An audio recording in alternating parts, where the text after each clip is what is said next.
करोड़ों रुपया फिर होगा बर्बाद क्योंकि इस बारिश में भी डूबेगा कुर्ला। मुंबई टीवी, हर खबर सच के साथ। मैं हूं अफजल शेख और आप देख रहे हैं मुंबई टीवी।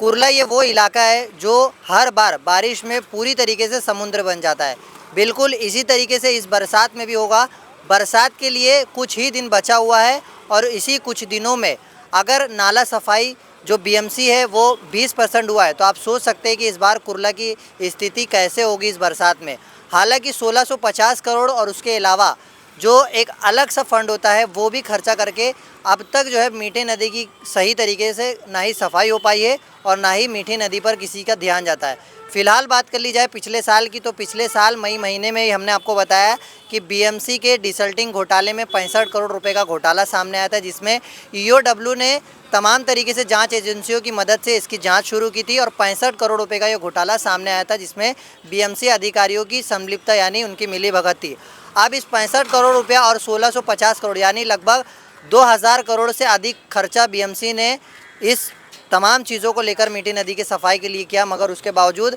कहीं ना कहीं मीठी नदी ना ही साफ़ हुई और ना ही कुर्ला जो है वो दावा किया गया कि इस बार डूबेगा। फिलहाल इस बारिश में कुछ ही दिन बचा हुआ है और इस बारिश में कुर्ला डूब जाएगा और कुर्ला डूबने की सबसे बड़ी जिम्मेदारी जो है बीएमसी के सर आएगी, क्योंकि बीएमसी जिस तरीके से करोड़ों रुपया खर्चा करने के बाद ईओडब्ल्यू की जांच होने के बाद भी अगर सुधरी नहीं है तो आप ये मीठी नदी का मेरे पीछे का दृश्य देख सकते हैं कि पूरा मीठी नदी जो आज एक बर्बादी की कगार पर है और इस मीठी नदी की सफाई कैसे हुई है आप ये लाइव देखेंगे। हालांकि इस पर तमाम तरीके से जांच एजेंसियां ईओडब्ल्यू है और तमाम ऐसी जांच एजेंसियां जिन्होंने जांच करते हुए बीएमसी अधिकारियों को फटकार लगाई थी और ये कहा था कि 65 करोड़ रुपए का इसमें घोटाला हुआ है, जिसमें कॉन्ट्रैक्टर, ठेकेदार और बीएमसी के वार्ड ऑफिसर तक जो है शामिल थे। मगर इस करोड़ों रुपए के घोटाले के बावजूद अब तक जो साफ़ सफाई है वो क्या हुई है। इस बारिश में जो कुर्ला है वो फिर से डूब सकता है। हालांकि कुर्ला के डूबने की वजह जो है ये मीठी नदी बन जाएगी, क्योंकि ये मीठी नदी का स्तर आप देख सकते हैं कि जो लेवल होता है उस लेवल के कितना नीचे जो है